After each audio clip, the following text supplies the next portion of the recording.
Hello दोस्तों, स्वागत है आपका सक्सेस पॉइंट डीजीपी में। सक्सेस पॉइंट डीजीपी में मैं ला रहा हूँ कक्षा 10 के सारे सब्जेक्ट का ऑब्जेक्टिव। तो कक्षा 10 का ये यूरोप में राष्ट्रवाद है, हिस्ट्री से हमारा है। कक्षा 10 का है यूरोप में राष्ट्रवाद। ये पहला चैप्टर है हिस्ट्री का, यूरोप में राष्ट्रवाद। तो उससे मैंने कुछ महत्वपूर्ण प्रश्न उठाए हैं जो कि परीक्षा के दृष्टिकोण से बहुत ही महत्वपूर्ण होगी। जैसा कि आप लोग जानते हैं, पिछले कुछ दिनों से कक्षा 10 का मैंने जीव विज्ञान का भी वीडियो आप लोग को डाला है। सीरीज 1 मैं अपलोड कर दिया हूं। उनके बाद फिर कक्षा 10 का भौतिकी से है, उसका भी मैंने बहुत सारे वीडियो अपलोड किया है। तो आप लोग अगर नहीं देखे हैं वो सब, तो हमारा चैनल में जाकर के देखें और अधिक से अधिक ये इसको शेयर करें ताकि आप अपना फ्रेंड जितना भी है क्लास का सभी इसको देख सकें और जान पाए कि हाँ, इस प्रकार से ऑब्जेक्टिव का सॉल्यूशन किया जा सकता है बेहतरीन तरीके से। और जो भी स्टूडेंट अभी से ही मेहनत करने लग जाएंगे उसका रिजल्ट बहुत ही बेहतरीन होगा, क्योंकि 50% ऑब्जेक्टिव कर दिया गया है, पिछले 2 सालों से आता रहा है और इस बार भी वैसा ही रहेगा। तो यूरोप में राष्ट्रवाद पहला चैप्टर, और इस प्रकार मैंने जीव विज्ञान का भी वीडियो अपलोड कर दिया है मैंने, उसका भी ऑब्जेक्टिव बहुत सारा है। उनके बाद फिर भौतिकी का भी मैंने डाला है ऑब्जेक्टिव, आप लोग जा कर के देख ले एक बार। तो फिर शुरू करते हैं। पहला चैप्टर हमारा है मारियान किस देश की राष्ट्रवाद का प्रतीक था। मारियान, पहला क्वेश्चन हमारा है मारियान किस देश के राष्ट्रवाद की प्रतीक था। प्रतीक मतलब चिन्ह, किस मतलब से राष्ट्रवाद का प्रतीक था। तो पहला हमारा दिया हुआ है कि पहला ऑप्शन में हमारा फ्रांस, रूस, इटली, जर्मनी। तो आपको बताना है इनमें से क्या होगा। मारियान किस देश के राष्ट्रवाद का प्रतीक थी, किस देश की राष्ट्रवाद प्रतीक थी। ऑप्शन ए हमारा हो जाएगा फ्रांस का, ऑप्शन ए हमारा हो जाएगा फ्रांस का। मारियान जो है फ्रांस देश की राष्ट्रवाद की प्रतीक थी, ठीक है। तो ऑप्शन ए हमारा हो जाएगा फ्रांस देश मतलब से फ्रांस ही मारियान देश के राष्ट्रवाद प्रतीक थी, ठीक है। नेक्स्ट क्वेश्चन हम लोग देखते हैं कि 1830 के क्रांति के बाद फ्रांस में किस प्रकार के शासन स्थापित हुआ। मतलब से फ्रांस जो है फ्रांस हमारा क्या एक देश है, देश कहिए या विदेश कहिए, वो कोई भी एक देश है, ठीक है।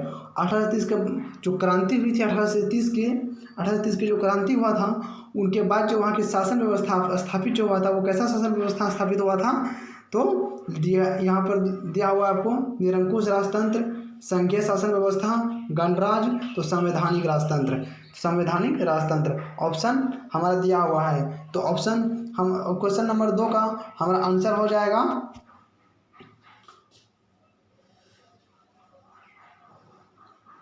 निरंकुश राजतंत्र। 1830 की क्रांति के बाद 1830 के क्रांति के बाद वहाँ पर निरंकुश राजतंत्र शासन व्यवस्था स्थापित हुआ। निरंकुश किसी भी प्रकार की, निरंकुश का मतलब आप लोग जानते ही होंगे कि क्या होता है, ठीक है। तो निरंकुश शासन व्यवस्था स्थापित हुआ। तो नेक्स्ट क्वेश्चन देखते हैं, एक्ट ऑफ यूनियन किस वर्ष पारित किया गया। एक्ट ऑफ यूनियन किस वर्ष स्थापित हुआ, ठीक है, मतलब पारित हुआ या स्थापित हुआ। तो आपको ऑप्शन ए दिया हुआ है 1688 में, 1707 में, 1788 में, 1807 में। तो इसका ऑप्शन आपको दिया हुआ है, आंसर इसका क्या हो जाएगा। क्वेश्चन नंबर 3 का आंसर हो जाएगा 1707 में। एक्ट ऑफ यूनियन 1707 में पारित हुआ था, ठीक है। तो नेक्स्ट क्वेश्चन हम लोग नेक्स्ट देखते हैं, सेडुआओं के युद्ध में किसकी पराजय हुई थी। सेडुआओं के, ठीक है, सेडुआओं के युद्ध में किसकी पराजय हुई थी। तो यहाँ पर आपको दिया हुआ है ऑप्शन ए में क्या है, पर्सा की, सोडिनिया की, ठीक है, ऑस्ट्रेलिया की, निपुल्स्की, नेपुल्स्की। तो किसका ऑप्शन नंबर क्या हो जाएगा हमारा 4 का सी। ऑप्शन नंबर 4 का क्या हो जाएगा ऑस्ट्रेलिया की। ऑस्ट्रेलिया जो है उसकी पराजय हुई थी, ऑस्ट्रेलिया की पराजय हुई थी। ऑप्शन हमारा हो जाएगा सी। ऑप्शन हमारा हो जाएगा सी, ऑस्ट्रेलिया की पराजय हुई थी। तो इस प्रकार फिर हम लोग नेक्स्ट क्वेश्चन देखते हैं। किस युद्ध के बाद जर्मनी का एकीकरण पूरा हुआ। युद्ध जो है कौन सा युद्ध हुआ था जो कि जर्मनी का एकीकरण पूरा हुआ। तो ऑप्शन ए हमारा कह रहा है क्रीमिया की युद्ध। कौन से युद्ध? क्रीमिया की युद्ध, सेडाओ की युद्ध, परसा डेनमार्क की युद्ध, सीडान का युद्ध। तो ऑप्शन हमारा दिया हुआ है, 4 ऑप्शन है क्वेश्चन नंबर 5 का। अगर आप इसका आंसर जानते हैं तो हमें कमेंट करके ज़रूर बताएं, अन्यथा फिर मैं तो बता ही रहा हूँ। 5 नंबर का हो जाएगा option number D. Option number D, sedan की युद्ध, सीडान की युद्ध। ऑप्शन नंबर डी, 5 का डी हो जाएगा। तो नेक्स्ट क्वेश्चन हम लोग देखते हैं। नेपोलियन ने जर्मनी में किस संघ की स्थापना की।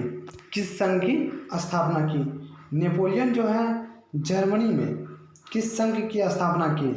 आपको क्वेश्चन कह रहा है नेपोलियन ने जर्मनी में किस संघ की स्थापना की। तो ऑप्शन ए हमारा कह रहा है आपको, ऑप्शन ए कह रहा है ट्रांसपीडेन संघ। ऑप्शन ए ट्रांसपीडेन संघ, सिसेलस्पाइन संघ, राइन संघ। इनमें से कोई नहीं, इनमें से किसी की नहीं, मतलब कोई भी नहीं। ठीक है, तो नेपोलियन ने जर्मनी में किस संघ की स्थापना की। क्वेश्चन नंबर 6 का ऑप्शन हो जाएगा राइन संघ, राइन संघ, राइन संघ हो जाएगा। तो नेक्स्ट क्वेश्चन फिर हम लोग देखते हैं। जॉलवेराइन की स्थापना किस राज्य ने की। जॉलवेराइन की स्थापना किस राज्य ने की। जॉलवेराइन की स्थापना किस राज्य ने की। ठीक है, किस राज्य ने की। तो जॉलवेराइन की स्थापना जो है किस राज्य ने की। ऑप्शन ए कह रहा है हमको परसा की, ऑस्ट्रेलिया की, सिडनिया की, तो फ्रांस की। तो ऑप्शन हमको दिया हुआ है क्वेश्चन नंबर 7 का आंसर हो जाएगा परसा की, हो जाएगा परसा की।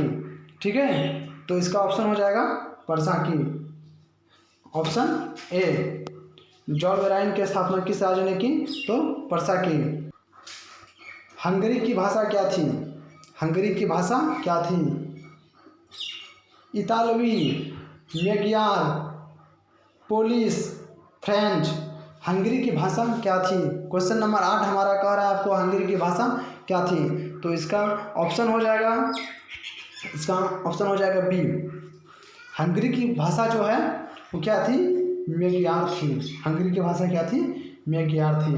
ऑप्शन जो है हमारा क्या हो जाएगा आपको, बी नंबर। ठीक है, बी हो जाएगा मैग्यार।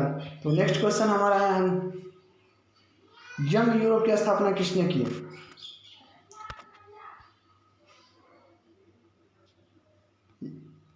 यंग यूरोप की स्थापना किसने की। यंग यूरोप की स्थापना किसने की।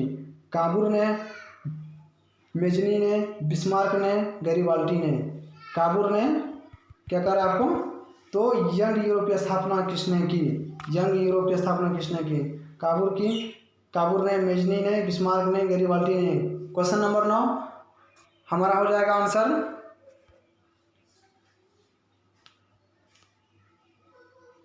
मेजनी ने। इसका हो जाएगा मेजनी ने। यंग यूरोप की स्थापना मेजनी ने की। क्वेश्चन नंबर 9 का आंसर हो जाएगा हमारा 9 का बी, 9 का बी हो जाएगा। तो नेक्स्ट क्वेश्चन फिर हम लोग देखते हैं। यूनान के स्वतंत्रता संग्राम में किसकी पराजय हुई। यूनान के स्वतंत्रता संग्राम में किसकी पराजय हुई। यूनान के स्वतंत्रता संग्राम में किसकी पराजय हुई। ठीक है, रूस की, तुर्की की, यूनान की, फ्रांस की।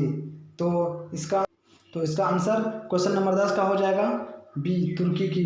क्या हो जाएगा, बी, तुर्की की। ठीक है, तुर्की की। यूनान के स्वतंत्रता संग्राम में किसकी पराजय हुई, तो तुर्की की। नेक्स्ट क्वेश्चन हम लोग फिर देखते हैं। गैरिबाल्डी पेशे से क्या थे। अगर आप इसका आंसर जानते हैं तो हमें कमेंट करके बताइए, अन्यथा मैं तो बता ही रहा हूँ। तो इसका हो जाएगा आपको गैरिबाल्डी पेशे से क्या थे। सिपाही, गृह मंत्री, जिम्मेदार, तो नाविक।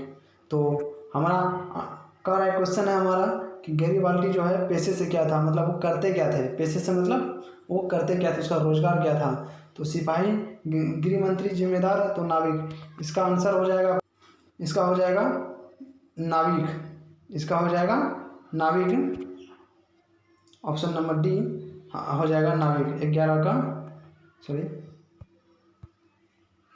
11 का डी, ठीक है, 11 का डी। तो नेक्स्ट क्वेश्चन हम लोग फिर देखते हैं। काउंट काबूर को विक्टर इमैनुअल ने किस पद पर नियुक्त किया था।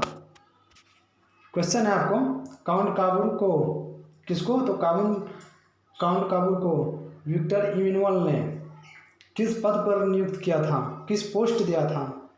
तो सेनापति की, गृह मंत्री की, प्रधानमंत्री की, फ्रांस में राजदूत। क्वेश्चन नंबर 12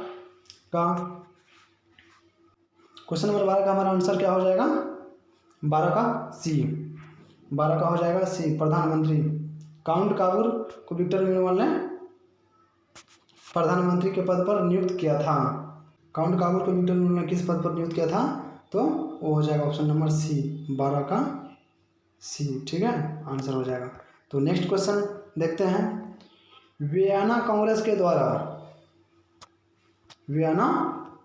द्वारा फ्रांस में किस शासन वंश की पुनर्स्थापना की गई थी, मतलब दोबारा। फर्स्ट बार तो हो ही गया था, सेकेंड बार किया था, कौन, तो वियना कांग्रेस के द्वारा। किसके द्वारा, तो वियना कांग्रेस के द्वारा फ्रांस में किस शासन वंश की पुनर्स्थापना की गई थी। तो हैब्सबर्ग, अर्लिया, बुर्बो, जारशाही।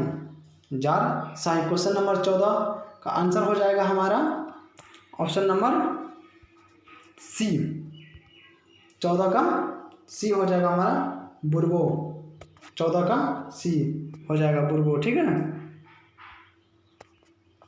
14 का सी हो जाएगा बुर्बो। तो नेक्स्ट क्वेश्चन देखते हैं।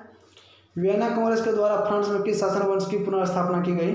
सॉरी, ये क्वेश्चन दोबारा रिपीट आ गया। तो नेक्स्ट, जर्मन राइन राज्य का निर्माण किसने किया। जर्मन राइन राज्य का निर्माण किसने किया, ठीक है, जर्मन राइन राज्य का निर्माण किसने किया। लुई 18वां, नेपोलियन बोनापार्ट, नेपोलियन तृतीय, बिस्मार्क। तो क्वेश्चन नंबर 15 आपको कह रहा है जर्मनी राइन राज्य का निर्माण किसने किया। क्वेश्चन नंबर 15 का हमारा हो जाएगा आंसर बी, नेपोलियन बोनापार्ट। तो क्वेश्चन नंबर 15 का हमारा हो जाएगा बी, ठीक है। तो नेक्स्ट क्वेश्चन देखते हैं हम लोग। यूरोप वासियों के लिए किस देश का साहित्य एवं ज्ञान विज्ञान प्रेरणा स्रोत रहा। यूरोप वासियों के लिए किस देश का साहित्य एवं ज्ञान विज्ञान प्रेरणा स्रोत रहा। यूरोप वासियों के लिए तो जर्मनी के लिए यूनान, तुर्की, इंग्लैंड। तो क्वेश्चन नंबर 16 आंसर होगा हमारा बी, आंसर हो जाएगा हमारा बी, यूनान, ठीक है। यूरोप के लिए यूनान का साहित्य एवं ज्ञान विज्ञान प्रेरणा स्रोत रहा। तो जो भी दोस्त हमारा चैनल को सब्सक्राइब नहीं किए हैं कृपया इसे सब्सक्राइब कर दें, ताकि कोई भी कक्षा 10 या 9 कोई भी वीडियो अगर हम डालते हैं आपको क्वेश्चन उसमें रहेगा, हमारा कोई भी अगर आएगा तो आपको तुरंत ही नोटिस आ जाएगा। बेल आइकन अगर क्लिक कर देंगे तो आपको एकदम पहले ही कर दिया जाएगा, आ जाता है हमारा यूट्यूब खोलने से पहले।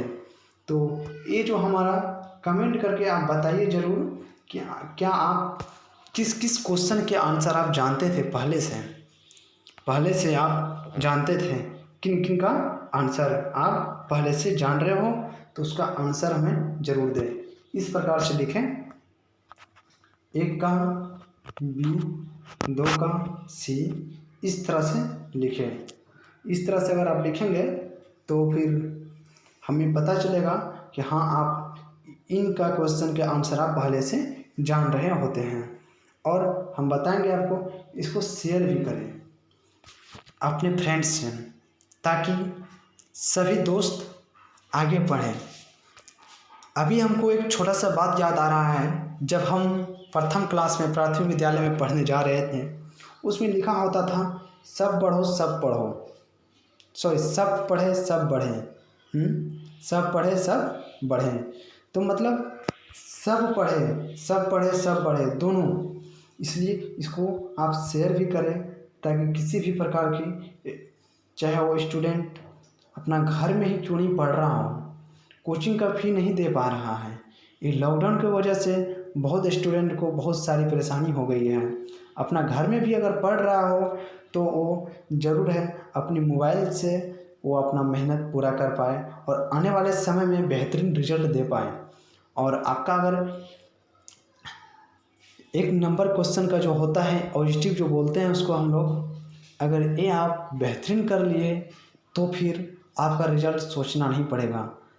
तो इसलिए हम चाहेंगे आप बेहतर से बेहतर परफॉर्मेंस करें आप अपने तरीके से, ठीक है। और इसको जो है ना आप अपने माध्यम से जो भी आपको कहना है, इसमें अगर किसी भी प्रकार की हमने अगर गलती बोल दिया या किसी के आंसर गलत हो गया, क्योंकि मिस्टेक होता है, तो आप हमें कमेंट करके ज़रूर बताइएगा कि इस प्रकार के इसका आंसर ये होगा, ठीक है।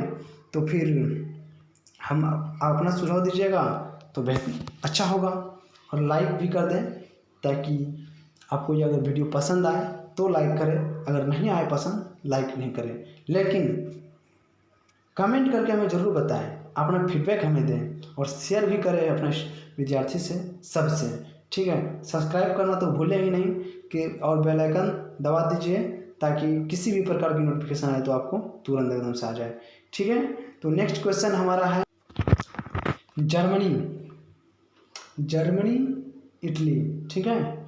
इटली या जर्मनी या इटली वर्तमान में किस महादेश के अंतर्गत में आते हैं? प्रेजेंट का बात कर रहे हैं, एक प्रकार के करंट हो गया आपको, ठीक है, किस प्रकार के वो महादेश में आते हैं। तो क्या आप जानते हैं इसका आंसर? अगर आप जानते हैं तो हमें कमेंट करके जरूर बताइए, अन्यथा देखते हैं। उत्तरी अमेरिका, दक्षिणी अमेरिका, यूरोप, पश्चिमी एशिया, ठीक है।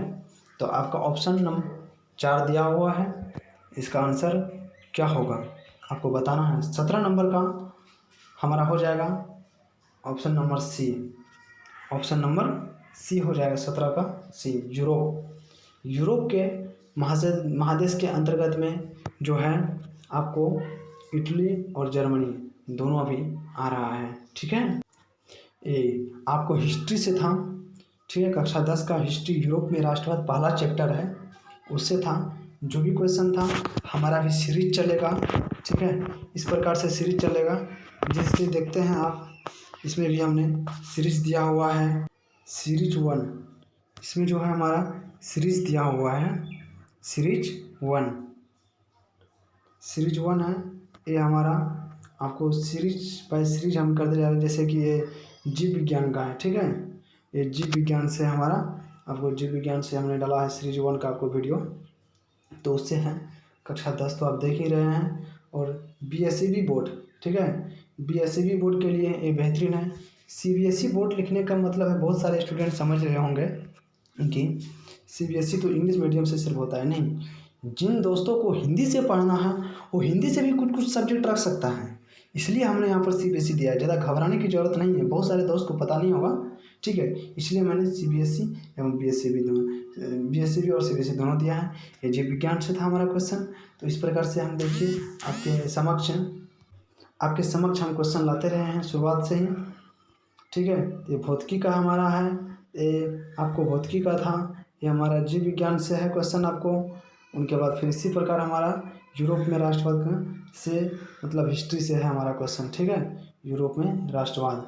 तो हमें ज़रूर बताएं आपको कि आपको वीडियो कैसा लगा, ठीक है। नेक्स्ट आपका वेट करते हैं फिर कि आप जैसा आप हमें कमेंट करके बताएंगे उसी प्रकार से हम वीडियो डालेंगे, तो आपका वेट करते हैं। Thank you.